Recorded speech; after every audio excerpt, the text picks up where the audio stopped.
Welcome back to my YouTube channel. ನಾನು ನಿಮ್ಮ ಸುಷ್ಮಾ ಮಾತಾಡ್ತಾ ಇರೋದು. ಇವತ್ತಿನ ಟಾಪಿಕ್ ಬಂದು ನಿಮ್ಮ ಪರ್ಸನ್ ಕರೆಂಟ್ ಎನರ್ಜೀಸ್, ಅವರ ಥಾಟ್ಸ್, ಅವರ ಫೀಲಿಂಗ್ಸ್ ಏನಾಗಿದೆ ಅಂತ ಅಂದ್ಬಿಟ್ಟು ನೋಡೋಣ. ಆ್ಯಂಡ್ ನಿಮ್ಗೆ ಏನಾದರೂ ಈ ಒಂದು ರೀಡಿಂಗಲ್ಲಿ ಯಾವುದಾದ್ರೂ ಒಂದು ಮೆಸೇಜ್ನ ಕ್ಲೇಮ್ ಮಾಡ್ಕೋಬೇಕು ಅಂದರೆ ನನ್ನ ಒಂದು ಕಮೆಂಟ್ ಸೆಕ್ಷನಲ್ಲಿ ನೀವು 111 ಅಂತ ಅಂದ್ಬಿಟ್ಟು ಟೈಪ್ ಮಾಡ್ಬೋದು. ಆ್ಯಂಡ್ ನಿಮ್ಗೆ ಏನಾದರೂ ಪರ್ಸ್ನಲ್ ಟ್ಯಾರೋ ರೀಡಿಂಗ್ ಬೇಕಿದ್ರೆ ನನ್ನ ಒಂದು ವಾಟ್ಸಪ್ ನಂಬರ್ಗೆ ಕಾಲ್ ಅಥವಾ ಮೆಸೇಜ್ ಮಾಡಿ ಪರ್ಸ್ನಲ್ ಟ್ಯಾರೋ ರೀಡಿಂಗ್ನ ಪಡಿಬಹುದು. ಸೊ ನೋಡೋಣ ನಿಮ್ಮ ಪರ್ಸನ್ ಎನರ್ಜಿ ಯಾವ ಥರ ಇದೆ ಇವತ್ತು, ಅವ್ರು ನಿಮ್ಗೆ ಏನು ಹೇಳಬೇಕು ಅಂತ ಅಂದ್ಕೊಳ್ತಿದ್ದಾರೆ, ಅವರ ಥಾಟ್ಸ್, ಅವರ ಫೀಲಿಂಗ್ಸ್ ಯಾವ ಥರ. ಓಕೆ, ಪೇಜ್ ಆಫ್ ಕಪ್ಸ್ ಬಂದಿದೆ. ಅಂದರೆ ಈ ಪರ್ಸನ್ ಪ್ರೆಸೆಂಟ್ ನಿಮ್ಮ ಮೇಲೆ ಒಂದು ಅಟ್ರ್ಯಾಕ್ಷನಲ್ಲಿದ್ದಾರೆ. ಅವರಿಗೆ ನಿಮ್ಮ ಹತ್ರ ಒಂದು ಮೆಸೇಜ್ ಮಾಡಬೇಕು, ನಿಮ್ಮ ಹತ್ರ ಕಮ್ಯುನಿಕೇಷನ್ ಮಾಡಬೇಕು ಅಂತ ಅಂದ್ಬಿಟ್ಟು ಅವ್ರು ಅಂದ್ಕೊಳ್ತಿದ್ದಾರೆ. ನಿಮ್ಮ ಒಂದು ಚಾರ್ಮಿಂಗ್ ನೇಚರ್ ಅಥವಾ ನಿಮ್ಮ ಡ್ರೆಸ್ಸಿಂಗ್ ಸೆನ್ಸ್ ಅಥವಾ ದ ವೇ ಯು ಬಿಹೇವ್, ಇದೆಲ್ಲನೂ ಈ ಪರ್ಸನ್ಗೆ ಇನ್ನೂ ಒಂದು ಅಟ್ರ್ಯಾಕ್ಷನಲ್ಲಿದ್ದಾರೆ. ಅವರು ಈವನ್ ಪ್ರೆಸೆಂಟಲ್ಲೂ ಕೂಡ ಈ ಪರ್ಸನ್ ನಿಮ್ಮನ್ನು ತುಂಬ ಅಟ್ರ್ಯಾಕ್ಟಿವ್ ಆಗಿ ನೋಡ್ತಾ ಇದ್ದಾರೆ. ನೀವು ಈ ಪರ್ಸನಿಂದ ದೂರ ಇರಲಿ, ಬಟ್ ಈ ಪರ್ಸನ್ ನಿಮ್ಮನ್ನು ನೆನಪಿಸ್ಕೊಳ್ತಾನೆ ಇರ್ತಾರೆ. ನೀವು ಇಲ್ಲಿ ನೋಡ್ಬೋದು, ಈ ಪರ್ಸನ್ ಇಲ್ಲಿ ಗೇಸ್ ಮಾಡ್ತಿದ್ದಾರೆ, ಅಂದರೆ ಇಲ್ಲಿ ನೋಡ್ತಿದ್ದಾರೆ. ಇದು ಪಾಸ್ಟ್ ಅಂತ ಅಂದ್ಬಿಟ್ಟು, ಓಕೆನಾ. ಇಲ್ಲಿ ಈ ಪರ್ಸನ್ ನೋಡ್ತಿದ್ದಾರೆ ಅಂತ ಅಂದರೆ ಈ ಪರ್ಸನ್ಗೆ ನಿಮ್ಮ ಪ್ರೀತಿ ಅವಶ್ಯಕತೆ ಇದೆ ಅಂತ ಅವ್ರಿಗೆ ಗೊತ್ತಿದೆ. ನಿಮ್ಮನ್ನು ನೆನಪಿಸ್ಕೊಂಡಾಗಲೆಲ್ಲ ಅವ್ರಿಗೇನೋ ಖುಷಿ, ಸಂತೋಷ, ನೆಮ್ಮದಿ ಅನ್ನುವಂಥದ್ದಾಗುತ್ತೆ. ಸೊ ಈ ಪರ್ಸನ್ ಬಂದು ನಿಮ್ಮನ್ನು ಅವರು ಮತ್ತೆ ಯಾವಾಗ ಕಾಂಟ್ಯಾಕ್ಟ್ ಮಾಡಬೇಕು, ಯಾವಾಗ ನೀವಿಬ್ಬರು ರೀಕನ್ಸಲೇಷನ್ ಆಗಬೇಕು, ರಿಯೂನಿಯನ್ ಆಗಬೇಕು ಅಂತ ಅಂದ್ಬಿಟ್ಟು ಈ ಪರ್ಸನ್ನ ನೋಡ್ತಿದ್ದಾರೆ ಅನ್ನೋವಂಥದ್ದು ಕಾಣಿಸ್ತಾ ಇರೋವಂಥದ್ದು. ಇಟ್ ಶೋಸ್ ಈ ಪರ್ಸನ್ ಎನರ್ಜಿ ಇನ್ನು ನಿಮ್ಮ ಮೇಲೆ ಇದೆ ಅಂತ ಅಂದ್ಬಿಟ್ಟು ಗೊತ್ತಾಗ್ತಾ ಇದೆ. ಆ ಪರ್ಸನ್ಗೆ ನಿಮ್ಮ ಫೀಲ್ ಆಗ್ತಾ ಇದೆ. ನೀವು ಏನು ಯೋಚನೆ ಮಾಡ್ತಿದ್ದೀರಾ ಅಥವಾ ನೀವು ಆ ಪರ್ಸನ್ ಬಗ್ಗೆ ಏನು ಮೈಂಡಲ್ಲಿ ಇಟ್ಕೊಂಡಿದ್ದೀರಾ ಅನ್ನೋವಂಥದ್ದು ಆ ಪರ್ಸನ್ ಇನ್ನು ಫೀಲ್ ಆಗ್ತಾ ಇದೆ. ಓಕೆ, ಸೊ 10 ಆಫ್ ವಾಂಡ್ಸ್ ಅಂತ ಅಂದರೆ ಅವ್ರಿಗೆ ಗೊತ್ತಿದೆ ಈ ರಿಲೇಷನ್ಶಿಪ್ಪಲ್ಲಿ ನಿಮ್ಮ ಎಫರ್ಟ್ಸ್ ತುಂಬಾ ಇದೆ. ನೀವು ತುಂಬ ಹಾರ್ಡ್ ವರ್ಕ್ ಮಾಡ್ತಿದ್ದೀರಾ ಈ ರಿಲೇಷನ್ಶಿಪ್ನ ಉಳಿಸ್ಕೊಳ್ಳೋದಕ್ಕೆ. ನೀವು ಈ ರಿಲೇಷನ್ಶಿಪ್ಗೋಸ್ಕರ ಎಷ್ಟೊಂದು ಎಫರ್ಟ್ಸ್ ಹಾಕ್ತಿದ್ದೀರಾ ಅನ್ನೋವಂಥದ್ದು ಈ ಪರ್ಸನ್ಗೆ ಅರ್ಥ ಆಗಿದೆ. ಅವ್ರ ಕಡೆಯಿಂದ ಏನೂ ಅಪ್ರೋಚ್ ಇಲ್ಲ ಅಂದರೂ ನೀವು ಆ ಪರ್ಸನ್ಗೆ ಇನ್ನೂ ಮೆಸೇಜ್ ಮಾಡ್ತಿದ್ದೀರಾ ಅನ್ನೋವಂಥದ್ದು ಕಾಣಿಸ್ತಾ ಇರೋವಂಥದ್ದು. ಆ್ಯಂಡ್ ಆ ಪರ್ಸನ್ಗೆ ಗೊತ್ತಿದೆ ಅವರು ನಿಮ್ಮನ್ನು ಬ್ಲಾಕ್ ಮಾಡಿದ್ರು. ಈಗ ಕಾಲಲ್ಲೋ, ಫೋನ್ ಕಾಲಲ್ಲೋ ಅಥವಾ ಮೆಸೇಜಲ್ಲೋ ಅಥವಾ ಸೋಷಿಯಲ್ ಮೀಡಿಯಾದ್ರಲ್ಲೋ ಅವ್ರು ನಿಮ್ಮನ್ನ ಬ್ಲಾಕ್ ಮಾಡಿದ್ರು ಕೂಡ ನೀವು ಅವ್ರನ್ನ ಪದೇ ಅವ್ರಿಗೆ ರಿಟರ್ನ್ ಮೆಸೇಜ್ ಮಾಡೋದು ಆ ಪರ್ಸನ್ಗೆ ಗೊತ್ತಾಗ್ತಿದೆ. ನೀವು ಅವ್ರನ್ನ ಇನ್ನೂ ನೆನಪಿಸ್ಕೊಳ್ತಿದ್ದೀರಾ, ಅವ್ರನ್ನ ನೀವು ಇನ್ನೂ ಪ್ರೀತಿಸ್ತಿದ್ದೀರಾ ಅಂತ ಅಂದ್ಬಿಟ್ಟು. ಬಟ್ ಆ ಪರ್ಸನ್ನು ಈ ಒಂದು ರಿಲೇಷನ್ಶಿಪ್ಪಲ್ಲಿ ಇನ್ನೂ ಎಫರ್ಟ್ಸ್ ಅಥವಾ ಏನಾದರೂ ಒಂದು ಏನಂತಾರೆ ಒಂದು ಆ್ಯಕ್ಷನ್ ತೊಗೊಳೋದಕ್ಕೆ ಆ ಪರ್ಸನ್ ಇನ್ನೂ ರೆಡಿ ಆಗಿಲ್ಲ. ಬಟ್ ಅವ್ರಿಗೆ ಈಗ ಅನ್ನಿಸ್ತಾ ಇದೆ ಏನಾದರೂ ಒಂದು ಎಫರ್ಟ್ಸ್ ಹಾಕಬೇಕು, ಏನಾದರೂ ಒಂದು ಹಾರ್ಡ್ ವರ್ಕ್ ಮಾಡಿ ಈ ರಿಲೇಷನ್ಶಿಪ್ನ ಉಳಿಸ್ಕೋಬೇಕು. ಈ ಪರ್ಸನ್ ನನಗೆ ರೈಟ್ ಚಾಯ್ಸ್, ಬಿಕಾಸ್ ಈ ಪರ್ಸನ್ ನನ್ನನ್ನು ತುಂಬ ಅರ್ಥ ಮಾಡ್ಕೊಳ್ತಾರೆ ಅಂತ ಅಂದ್ಬಿಟ್ಟು ಆ ಪರ್ಸನ್ ಫೀಲ್ ಮಾಡ್ತಾ ಇದ್ದಾರೆ. ಇಟ್ ಶೋಸ್ ಈ ಪರ್ಸನ್ ಒಂದು ಸ್ಟೆಪ್ ನಿಮ್ಮ ಹತ್ರ ಮುಂದೆ ಬಂದು ಒಂದು ಎಫರ್ಟ್ಸ್ ಅಥವಾ ಒಂದು ಹಾರ್ಡ್ ವರ್ಕ್ ಮಾಡಬೇಕು ಅಂತ ಅಂದ್ಬಿಟ್ಟು ಆ ಪರ್ಸನ್ ಅಂದ್ಕೊಳ್ತಿದ್ದಾರೆ ಅನ್ನೋವಂಥದ್ದು ಕಾಣಿಸ್ತಾ ಇದೆ. Okay, so knight of sword ಬಂದಿದೆ. ನೈಟ್ ಆಫ್ ಸ್ವಾರ್ಡ್ ಅಂತ ಅಂದರೆ ಇಟ್ ಶೋಸ್ ಈ ಪರ್ಸನ್ ತುಂಬ ಹರಿಯಲಿದ್ದಾರೆ. ಅವರ ಒಂದು ಸಾರಿ ಕೇಳಿ ಅಥವಾ ಒಂದು ಏನೇ ಒಂದು ಮಿಸ್ಟೇಕ್ ಇದ್ರೂ ಕೂಡ ಅದನ್ನು ಸರಿ ಮಾಡಿಕೊಂಡು ನಿಮ್ಮ ಹತ್ರ ಓಡ್ ಬಂದು ಮಾತಾಡಬೇಕು ಅಂತ ಅಂದ್ಬಿಟ್ಟು ಆ ಪರ್ಸನ್ನು ಫೀಲ್ ಮಾಡ್ತಿದ್ದಾರೆ. ಆ ಪರ್ಸನ್ ಬಾಯ್ ಆಗಿದ್ದರೆ ಅವ್ರ ಹತ್ರ ಎನ್ಫೀಲ್ಡ್ ಇರುತ್ತೆ, ರಾಯಲ್ ಎನ್ಫೀಲ್ಡ್. ಆ್ಯಂಡ್ ಆ ಪರ್ಸನ್ ನಿಮ್ಮನ್ನು ತುಂಬ ಇಷ್ಟಪಡ್ತಿದ್ದಾರೆ. ಬಿಕಾಸ್ ಅವ್ರಿಗೆ ಗೊತ್ತು ಅವರ ಕೋಪ ಅಥವಾ ಅವರ ಒಂದು ಆ್ಯಟಿಟ್ಯೂಡ್ ಅಥವಾ ಒಂದು ಸ್ಟಬಾನ್ ನೇಚರ್ ನಿಮ್ಮನ್ನು ಆ ಪರ್ಸನಿಂದ ದೂರ ಮಾಡ್ತು ಅನ್ನೋವಂಥದ್ದು ಆ ಪರ್ಸನ್ಗೆ ಅರ್ಥ ಆಗಿದೆ. ಯಾಕೆಂದರೆ ಅವ್ರಿಗೆ ಮೂಡಿನ ಮೇಲೆ ಯಾವಾಗಲೂ ಕೋಪ, ಯಾವಾಗಲೂ ಊರಿನ ಮುಂಚೆ ಒಂದು ಟಕ್ ಅಂತ ಕೋಪ ಬಂದ್ಬಿಡುತ್ತೆ, ರಿಯಾಕ್ಟ್ ಮಾಡಿಬಿಡ್ತಾರೆ. ಆ ಕೋಪ, ಆ್ಯಕ್ಷನ್ ಅಥವಾ ಅವರ ಒಂದು ಬಿಹೇವಿಯರೇ ನಿಮ್ಮ ರಿಲೇಷನ್ಶಿಪ್ಗೆ ಪ್ರಾಬ್ಲಮ್ ಆಯಿತು ಅನ್ನೋವಂಥದ್ದು ಆ ಪರ್ಸನ್ಗೆ ತುಂಬ ಚೆನ್ನಾಗಿ ಅರ್ಥ ಆಗಿದೆ ಈಗ. ಸೊ ಹಾಗಾಗಿ ಆ ಪರ್ಸನ್ ನಿಮ್ಮನ್ನ ಒಂದು ಸಾರಿ ಕೇಳಬೇಕು ಅಂತ ಅಂದ್ಬಿಟ್ಟು ಅಂದ್ಕೊಳ್ತಿದ್ದಾರೆ.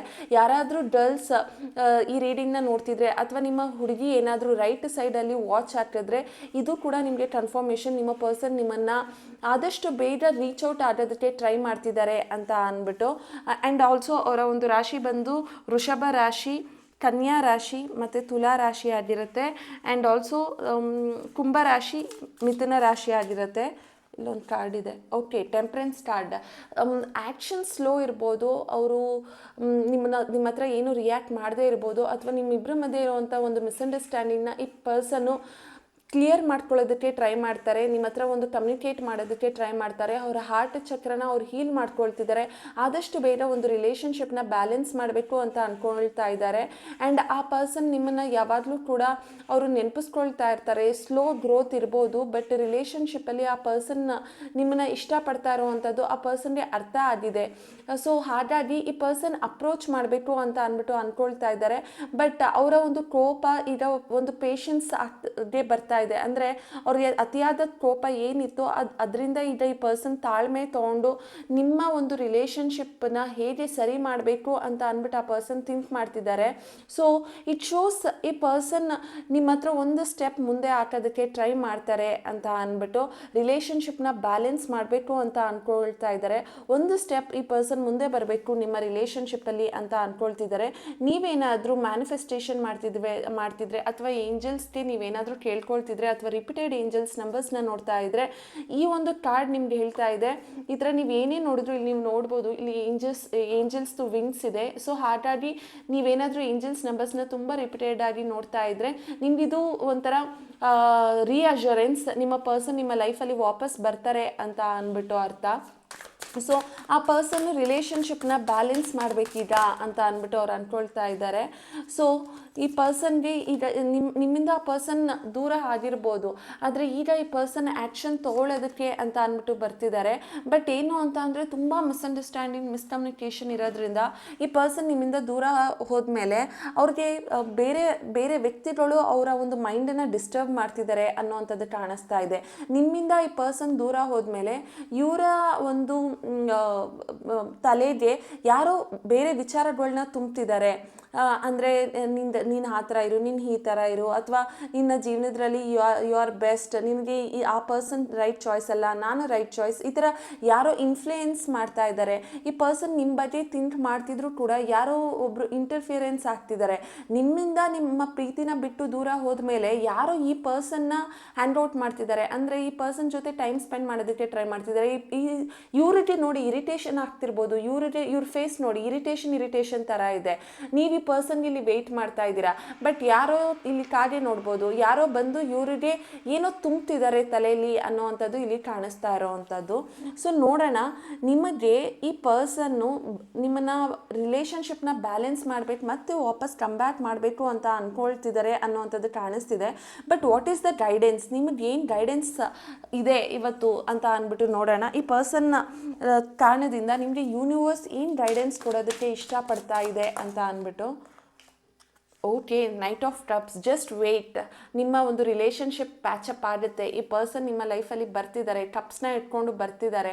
ಅವರು ಎಮೋಷನಲಿ, ರೊಮ್ಯಾಂಟಿಕಲಿ ಆ ಪರ್ಸನ್ ನಿಮ್ಮ ಲೈಫ್ಗೆ ಬರ್ತಿದ್ದಾರೆ. ಬಟ್ ಈ ಕುದುರೆ ನೋಡ್ಬೋದು ಸ್ಲೋ ಆಗಿ ಹೆಜ್ಜೆ ಆಗ್ತಾ ಇದೆ, ಫಾಸ್ಟಾಗಿ ಹೆಜ್ಜೆ ಆಗ್ತಾ ಇಲ್ಲ. ಇಲ್ಲಿ ನೀವು ನೋಡ್ಬೋದು ಈ ಪರ್ಸನ್ ಫಾಸ್ಟಾಗಿ ಓಡ್ತಿದ್ದಾರೆ. ಆದರೆ ಈ ಒಂದು ಏನಂತಾರೆ, ಈ ಒಂದು ಆರ್ಸ್ ತುಂಬ ನಿಧಾನವಾಗಿ ಹೋಗ್ತಿದೆ. ಅಂದರೆ ರಿಲೇಷನ್ಶಿಪ್ಪು ವರ್ಕ್ ಆಗುತ್ತೆ, ಬಟ್ ಇಟ್ ಟೇಕ್ಸ್ ಟೈಮ್. ಒಂದು ವ್ಯಕ್ತಿ ನಿಮ್ಮ ಹತ್ರ ಬರಬೇಕು ಅಂತ ಅಂದರೆ ಅದಕ್ಕೆ ಟೈಮ್ ಹಿಡಿಯುತ್ತೆ. ಆದರೆ ಅದಕ್ಕೆ ಆದಂಥ ಟೈಮ್ಗೆ ನೀವು ವೆಯ್ಟ್ ಮಾಡಿದ್ರೆ ನಿಮ್ಮ ಲೈಫಲ್ಲಿ ನೀವು ತುಂಬ ಖುಷಿಯಾಗಿ ಇರ್ಬೋದು. ಸೊ ಹ್ಯಾವ್ ಪೇಷನ್ಸ್, ತಾಳ್ಮೆಯಿಂದ ಇರಿ. ನಿಮ್ಮ ಒಂದು ಪೇಷನ್ಸ್ಗೆ ಪ್ರತಿಫಲ ಅನ್ನೋದು ಸಿಗುತ್ತೆ. ಯಾವುದಕ್ಕೂ ರಿಯಾಕ್ಟ್ ಮಾಡೋದಕ್ಕೆ ಹೋಗಬೇಡಿ. ನಿಮ್ಮ ಎಮೋಷನ್ಸ್ನ ನೀವು ಕಂಟ್ರೋಲ್ ಮಾಡಿ, ನಿಮ್ಮ ಒಂದು ಫೀಲಿಂಗ್ಸ್ನ ನೀವು ಕಂಟ್ರೋಲ್ ಮಾಡಿ, ಪೇಷನ್ಸಿಂದ ಇರಿ. ನಿಮ್ಮ ಒಂದು ಪ್ರೀತಿ ನಿಮಗೆ ಸಿಗುತ್ತೆ ಅನ್ನೋವಂಥದ್ದು ಇಲ್ಲಿ ಒಂದು ಗೈಡೆನ್ಸ್ ಕಾರ್ಡ್ ಬರ್ತಾ ಇದೆ. ಆ್ಯಂಡ್ ಆ ಪರ್ಸನ್ ನಿಮ್ಮ ಹತ್ರ ಬಂದು ಪ್ಯಾಚಪ್ ಮಾಡ್ಕೊಳ್ತಾರೆ ರಿಲೇಷನ್ಶಿಪ್ಪಲ್ಲಿ. So no need to worry, but be like very patiently ಅಂತ ಅಂದ್ಬಿಟ್ಟು ಹೇಳ್ತೀನಿ. ಸೊ ಇನ್ನೂ ಏನಾದರೂ ಇದೆಯಾ ಅಂತ ಅಂದ್ಬಿಟ್ಟು. Okay, ace of pentacles. ನೀವು ನಿಮ್ಮ ಒಂದು ಫಿನಾನ್ಷಿಯಲ್ ಸ್ಟೇಟಸ್ ಮೇಲೆ ವರ್ಕ್ ಮಾಡಿ, ನೀವು ನಿಮ್ಮ ಒಂದು ಹಣಕಾಸಿನ ಮೇಲೆ ವರ್ಕ್ ಮಾಡಿ. ನೀವೇನಾದರೂ ಆ ಪರ್ಸನ್ಗೆ ದುಡ್ಡು ಕೊಟ್ಟಿದ್ರೆ ಆ ದುಡ್ಡನ್ನ ಕೊಡೋ ಮೂಲಕದ್ರಲ್ಲಾದರೂ ಆ ಪರ್ಸನ್ ನಿಮಗೆ ರಿಟರ್ನ್ ಆಗಿ ಬರ್ಬೋದು. ಹಾಗಾಗಿ ನೀವು ಏನಾದರೂ ಫಿನಾನ್ಷಿಯಲಿ ನಿಮ್ಮ ಲೈಫಲ್ಲಿ ನೀವು ಸ್ಟೇಬಲ್ ಆಗಿ ಸ್ಟ್ರಾಂಗ್ ಆಗಿದ್ದರೆ ಈ ಪರ್ಸನ್ ನಿಮ್ಮ ಲೈಫ್ಗೆ ಮತ್ತೆ ವಾಪಸ್ ಬರ್ತಾರೆ. ಸೊ ನಿಮ್ಮ ಒಂದು ಕೆರಿಯರ್ನ ಫಿಕ್ಸ್ ಮಾಡ್ಕೊಳ್ಳಿ, ನಿಮ್ಮ ಫಿನಾನ್ಷಿಯಲ್ ಸ್ಟೇಟಸ್ನ ಫಿಕ್ಸ್ ಮಾಡ್ಕೊಳ್ಳಿ. ನೀವು ಒಂದು ನ್ಯೂ ಆಪರ್ಚುನಿಟಿ ನಿಮ್ಮ ಜೀವನದಲ್ಲಿ ಬರ್ತಿದ್ರೆ ಅದನ್ನು ಗ್ರ್ಯಾಬ್ ಮಾಡಿ.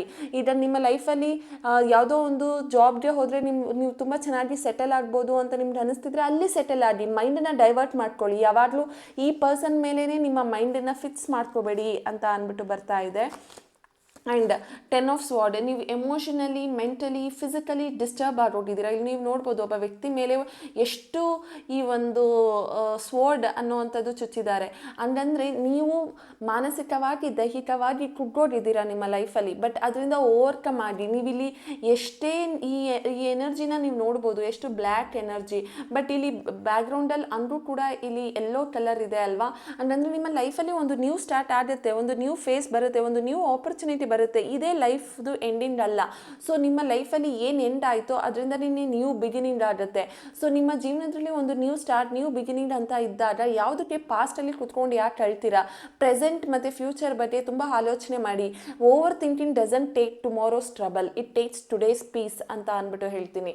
ಅಂದರೆ ನೀವು ನಾಳೆ ಬಗ್ಗೆ ಯೋಚನೆ ಮಾಡ್ಕೊಂಡು ಕೂತ್ಕೊಂಡಿದ್ರೆ, ಅಥವಾ ನೀವು ಏನಾಗುತ್ತೋ ಅಂದ್ಕೊಂಡ್ರೆ ನಿಮ್ಮ ಜೀವನದಲ್ಲಿ ನೀವು ಖುಷಿಯಾಗಿರೋದಕ್ಕಾಗಲ್ಲ. ಇವತ್ತು ಪ್ರೆಸೆಂಟಲ್ಲಿ ಏನಿದೆ ಅದನ್ನು ಎಂಜಾಯ್ ಮಾಡಿ. ನಾಳೆದು ಏನಾದರೂ ಯೋಚನೆ ಮಾಡ್ಕೊಂಡಿದ್ರೆ ಅದು ಓವರ್ ಥಿಂಕಿಂಗ್ ಅಷ್ಟೇ. ಪ್ರೆಸೆಂಟಲ್ಲಿ ನೀವು ಖುಷಿಯಾಗಿದ್ದೀರಾ, ನೆಮ್ಮದಿಯಾಗಿದ್ದೀರಾ, ಅದು ಮ್ಯಾಟರ್ಸ್. ಸೊ ಖುಷಿಯಾಗಿ ನೆಮ್ಮದಿಯಾಗಿರಿ ಅಂತ ಅಂದ್ಬಿಟ್ಟು ಹೇಳ್ತೀನಿ ಇಲ್ಲಿ. ಆ್ಯಂಡ್ ಲಾಸ್ಟ್ ಒಂದು card, okay, the emperor card. ಯಾವಾಗಲೂ ರಾಜ ರಾಣಿ ಥರ ಬದುಕಿ. ಎಷ್ಟೇ ಜನ ನಿಮ್ಮ ಲೈಫಲ್ಲಿ ಬಂದು ಹೋಗಿರ್ಬೋದು, ಆದರೆ ನಿಮ್ಮ ಜೀವನಕ್ಕೆ ನೀವೇ ರಾಜ, ನೀವೇ ರಾಣಿ. ನಿಮ್ಮನ್ನು ನೀವೇ ರೂಲ್ ಮಾಡಬೇಕು, ನಿಮ್ಮನ್ನು ನೀವೇ ಕಂಟ್ರೋಲ್ ಮಾಡಬೇಕು, ನಿಮ್ಮ ಫೀಲಿಂಗ್ಸ್ನ ನೀವೇ ಹತೋಟಿಗೆ ತರಬೇಕು ಅಂತ ಅಂದ್ಬಿಟ್ಟು ಹೇಳ್ತೀನಿ. ಸೊ ನಿಮಗೆ ಒಂದು ಬೌಂಡ್ರಿ ಹಾಕ್ಕೊಳ್ಳಿ, ನೀವೇ ಸ್ಟೇಬಲ್ ಆಗಿರಿ ನಿಮ್ಮ ಜೀವನದಲ್ಲಿ. ನೀವು ನಿಮ್ಮ ಈಗೋ ಆ್ಯಟಿಟ್ಯೂಡ್ನ ಯಾವತ್ತೂ ಕಮ್ಮಿ ಮಾಡ್ಕೋಬೇಡಿ. ಎಷ್ಟು ಈಗೋ ಆ್ಯಟಿಟ್ಯೂಡ್, ಸೆಲ್ಫ್ ರೆಸ್ಪೆಕ್ಟ್ ಡೌನ್ ಆಗುತ್ತೋ ಅಷ್ಟು ನಿಮ್ಮನ್ನು ಜನಗಳು ತುಳಿಯೋದಕ್ಕೆ ಹೋಗ್ತಾರೆ. ನೀವು ಯಾವಾಗ ಎದ್ದು ಕುತ್ಕೊಳ್ತೀರಾ, ನೀವು ಸ್ಟ್ರಾಂಗ್ ಆಗಿರ್ತೀರಾ, ನಿಮ್ಮನ್ನು ನೋಡಿ ಜನಗಳು ಡೌನ್ ಆಗ್ತಾರೆ. ಸೊ ನೀವು ನಿಮ್ಮ ಜೀವನದ ರಾಜ ರಾಣಿ ಆಗಿದ್ದೀರಾ, ಅದನ್ನು ಆಗೋದಕ್ಕೆ ಇನ್ನು ಟ್ರೈ ಮಾಡಿ. ಅದನ್ನು ನೀವು ಆಗ ನಿಮ್ಮ ಲೈಫಲ್ಲಿ ನೀವು ಖುಷಿ ಅನ್ನೋವಂಥದ್ದನ್ನು ನೋಡ್ತೀರಾ.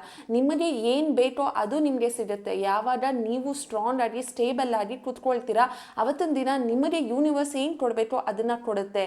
ಸೊ ಖುಷಿಯಾಗಿರಿ, ತಾಳ್ಮೆಯಿಂದ ಇರಿ, ಒಂದು ನ್ಯೂ ಸ್ಟಾರ್ಟ್ ಮಾಡಿ, ನ್ಯೂ ಆಪರ್ಚುನಿಟಿನ ಗ್ರ್ಯಾಬ್ ಮಾಡಿ, ರಾಜನ್ ಥರ ಬದುಕಿ ಅಂತ ಅಂದ್ಬಿಟ್ಟು ಹೇಳ್ತೀನಿ. ಆ್ಯಂಡ್ ಇವತ್ತಿನ ರೀಡಿಂಗಲ್ಲಿ ನಾನು ತುಂಬ ನನಗೆ ಒಂದು ಲೆಟರ್ ಕಾಣಿಸ್ತಾ ಬಂತು. ಆ ಲೆಟರ್ ಬಂದು ಎಸ್. ನಿಮ್ಮ ಪರ್ಸನ್ ಏನಾದರೂ ಎಸ್ಸಿಂದ, ಕೆಯಿಂದ, ಆರಿಂದ, ಜಿಯಿಂದ, ಪಿಯಿಂದ ಏನಾದರೂ ಈ ಪರ್ಸನ್ ಇದ್ದರೆ ನಿಮಗೆ ಈ ಒಂದು ರೀಡಿಂಗ್ ತುಂಬ ರೆಸೊನೇಟ್ ಆಗುತ್ತೆ ಅಂತ ಹೇಳ್ತೀನಿ.